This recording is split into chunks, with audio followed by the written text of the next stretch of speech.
25 orang laki-laki dan 18 orang perempuan.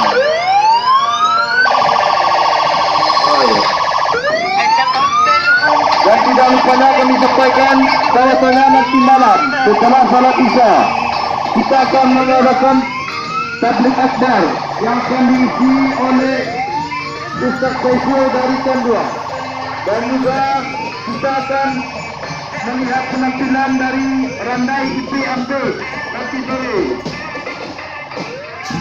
dan juga kita juga mengadakan pertandingan pergerakan di sepak bola terputih antara Piala Dunia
kata siapa ya?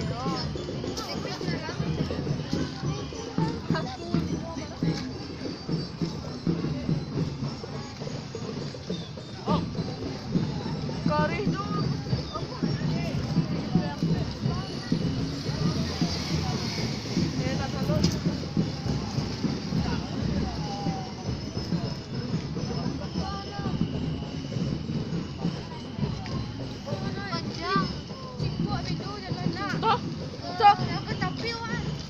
situ ada di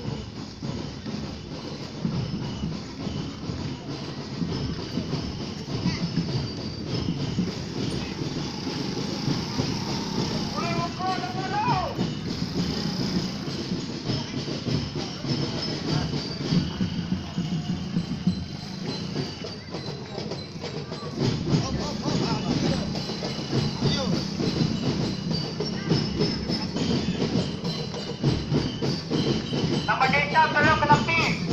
Tak tahu nak bagi yang hotel.